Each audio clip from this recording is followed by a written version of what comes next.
So I guess they've been at it since 1 o'clock in the morning. The Rules Committee in Congress is trying to figure out how to get this big, beautiful bill, as it's been dubbed, to the next step. So listen, all of us just kind of get glazed over eyes when we get into the weeds. So I know that Tracey Mann, Kansas Congressman, 1st Congressional District here, is not. He's going to be able to explain this to us in layman's terms. So, Congressman, good morning. Tell us where this bill is at right now. Pete, good morning. Thanks for having me on. I live in Salina. I fly to Kansas City, often to D.C., and love listening to your show in the mornings on the road to the airport, so appreciate what you do. You know, this is all part of the big, beautiful bill, and I think it's important to remember that this bill is what really codifies the things the president ran on, the things that we all want to see happen. There's a process called reconciliation that's ongoing. That means you only need 50 and not 60 votes in the Senate. Because of that, there are certain ways you got to go about crafting the bill. All the committees met, and then the Budget Committee met and stitched the bill together on Sunday. Then there's a certain number of hours after that the Rules Committee has to meet to then keep considering the bill before it goes to the floor. So that's why they met through the night. I think there's 500 some amendments that have been proposed to the bill, so the Rules Committee is churning through that in preparation of getting this big, beautiful bill to the floor for passage. So President Trump addressed House Republicans yesterday, right? I assume you were in that meeting, and what was that like when the president addressed everybody and talked about the importance of passing this bill? Yeah, you know, it's always great when the president, you know, he is so engaged, cares a lot about this bill. He came and spoke to us, you know, closed door House Republicans for an hour and 45 minutes. You know, it's just impressive, his stamina, right? You know, he can get up there and just share with us really his vision for the country, and this bill is a big part of that. You know, it has his strong support. I'm really glad that it does. It's a great bill, Pete. There's no perfect bill. There's a lot of really, really good things in this bill for our country, and we got to get this thing passed here off the floor of the House and over to the Senate to keep working on it. How about some of the big wins in this bill when it comes to legislation you've been a part of with the House Agriculture Committee and then Transportation and Infrastructure? Yeah, well, one of the big things in this bill is really working to stamp out waste, fraud, and abuse with a lot of these federal programs. And specifically, when I say waste, you know, we have error rates as states are carrying out the SNAP program of many times 10, 15, 20% error rate. That's just wasteful. Fraud. We have folks that are not in this country legally, you know, they're here illegally, came through Joe Biden's wide open southern border, that are receiving benefits they should not be receiving. You know, that's just fraud. Abuse. You know, we have able-bodied individuals that do not have dependents that ought to return to the workforce. Instead, they are collecting federal benefits. That's abuse. So a lot of things to really work to right-size these programs, to preserve it for the people it's actually intended for.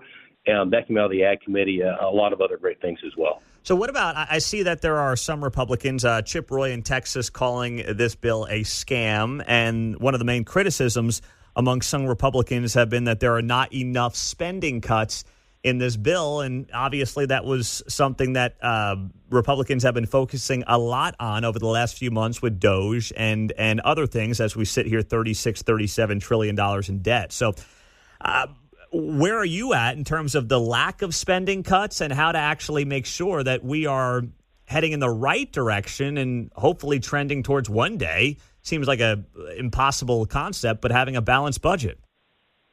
Yeah, strongly support that. You know, I'm concerned about our debt. We're $36 trillion in debt. And some context here, remember 2010, 15 years ago, we're at $13 trillion.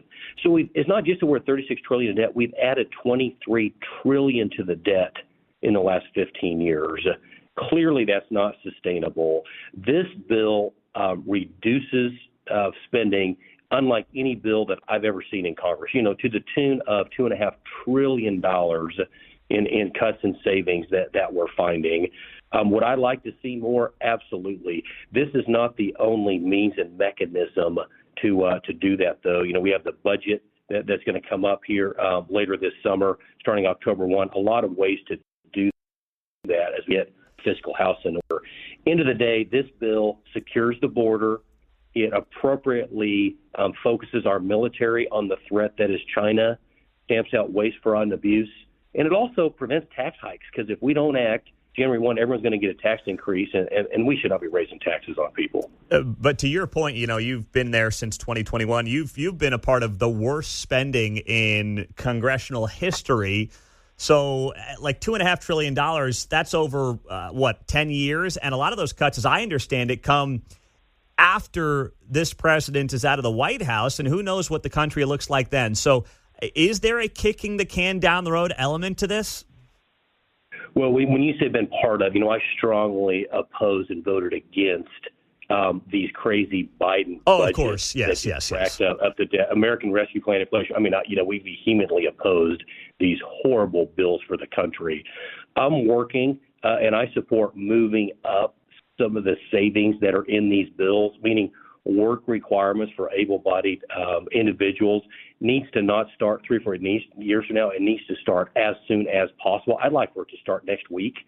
So making sure that we move up these requirements so that these savings are realized, as soon as possible at the front end of the bill and not the back end of the bill is what I support and working to do. Why would you, and I don't mean you personally, I mean Republicans, why would you not want those work requirements for able-bodied adults to start immediately? What's the justification for delaying that from leadership? I don't believe there is any justification. There's just no question. Well, again, this is abuse of the program.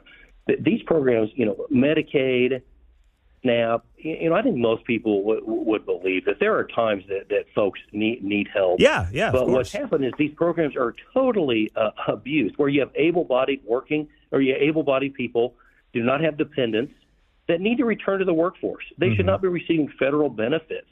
What that resistance is, of course, leadership, we only have a 3-month margin. So this bill is a really good bill. Not a single Democrat's going to vote for it, which means we're on our own, which is fine. We have a 3-vote margin in the House, and so we've got to get everybody on board. Various, folks have various interests. Leadership is trying to balance those interests. But the notion of having these common sense reforms start immediately, I strongly support, is what we ought to do. Yeah, I feel like every Republican would. In the last 30 seconds, Tracey Mann, we're glad that you're here on KCMO. What is the timeline for potentially getting this thing passed? Well, the Rules Committee is meeting right now, and it's got to go to Rules Committee before it goes to the floor. They're turning through 540-some amendments. Optimistic that maybe as early as later today, it'll get to the floor. If not, then tomorrow. I want to see this thing passed off the floor of the House before Memorial Day. Happy to stay here if that's what we need to do to make it happen. Then it needs to go over to the Senate. Would like to get this thing signed into law as soon as it possibly can.